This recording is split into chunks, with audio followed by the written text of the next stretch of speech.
Hello everyone, welcome to our channel shape my future. Friends, आज हम commerce UGC and NET के unit number 1 में आने वाले टॉपिक इकोनॉमिक पॉलिसीज़ को डिस्कस करेंगे। इकोनॉमिक पॉलिसीज़ की अगर जब हम बात करते हैं तो इकोनॉमिक पॉलिसीज़ में वो सारी पॉलिसीज़ आती हैं जो कि गवर्नमेंट के द्वारा फ्रेम की जाती हैं। नाउ डेज आजकल के दिनों में गवर्नमेंट जो है कई तरह की ग्रांट्स देती हैं, सब्सिडीज़ देती हैं बिज़नेस को, ताकि जो है बिज़नेस को प्रमोट किया जा सके। साथ ही साथ बिज़नेस में होने वाले प्रॉफिट्स के ऊपर जो है कई तरह के टैक्स लगते हैं। इसी के रिगार्डिंग जो है इकोनॉमिक पॉलिसीज़ जो है हमें वेरियस एक्सप्लेनेशंस देती हैं कि किस तरह से जो है गवर्नमेंट का रोल रहता है बिज़नेस क्राइटेरिया को सेट करने के लिए, बिज़नेस को प्रमोट करने के लिए, और बिज़नेस जो प्रॉफिटेबल बिज़नेस बन गए हैं उनसे जो है वो अर्निंग गैदर करने के लिए। बिजनेस पॉलिसीज़ में वेरियस पॉलिसीज़ आती हैं। इसमें जो फर्स्ट वन पॉलिसी आती है that is monetary policy. Monetary policy जो है इसको central bank of any country जो है फॉर्मुलेट करता है। इंडिया की अगर हम बात करें तो इंडिया में इसको जो है वो आरबीआई बनाता है।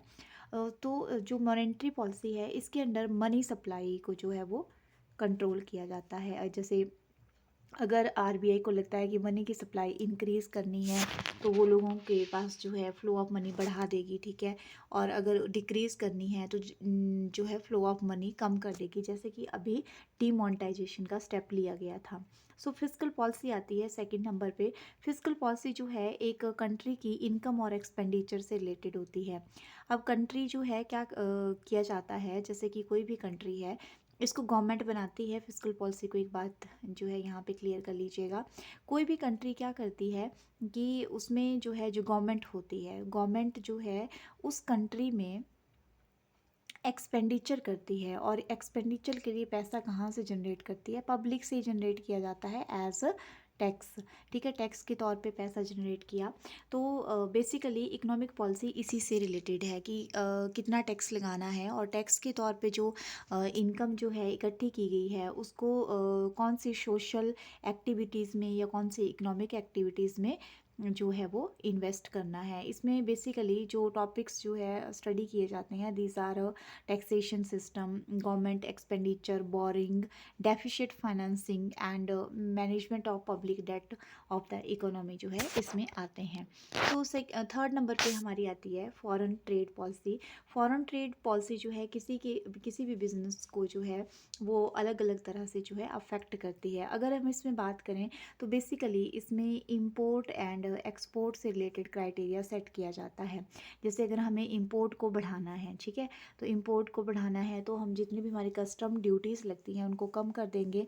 अगर हम एक्सपोर्ट को बढ़ाना चाहते हैं, ठीक है, एक्सपोर्ट को बढ़ाना चाहते हैं तो उसके लिए जो है हम फेवरेबल स्टेप लेते हैं, और इसको भी जो है गवर्नमेंट ही सेट करती है। उसके बाद फॉरेन इन्वेस्टमेंट पॉलिसी आती है। फॉरेन इन्वेस्टमेंट पॉलिसी को जो है बेसिकली जो है अगर हम डिस्क्राइब करें तो इसमें क्या होता है कि जितनी भी हमारी फॉरेन कंट्रीज़ होती हैं हम उनके लिए जो है परमिशन सेट करते हैं, लाइक 70% जो है आप इंश्योरेंस सेक्टर में हमारे इंडिया में इन्वेस्ट कर सकते हैं। तो इसमें फ़ॉरेन की कंट्रीज़ को जो है वो परमिशन दी जाती है, या उनको जो है एक क्राइटेरिया सेट किया जाता है that how much they can invest in the our nation, our country. उसके बाद इंडस्ट्रियल पॉलिसी आती है। इंडस्ट्रियल पॉलिसी की अगर हम बात करें तो इंडस्ट्रियल पॉलिसी भी किसी भी जो कंट्री होती है उसके इंडस्ट्रियलाइजेशन से रिलेटेड, रेगुलेशंस से रिलेटेड है। तो it is framed by government, government ही इसको बनाती है, और टाइम टू टाइम इसको जो है जैसे इशू आते हैं तो उसके अकॉर्डिंग इसको अमेंडमेंट इसमें की जाती हैं। तो ये जो है किसी भी कंट्री में चल रही जो इंडस्ट्रीज़ होती हैं उनके रिगार्डिंग जो है वो फॉर्मुलेट की जाती है, ताकि किसी भी कंट्री की इंडस्ट्रीज़ की जो है वो स्मूथ फंक्शनिंग होती रहे। Thank you friends.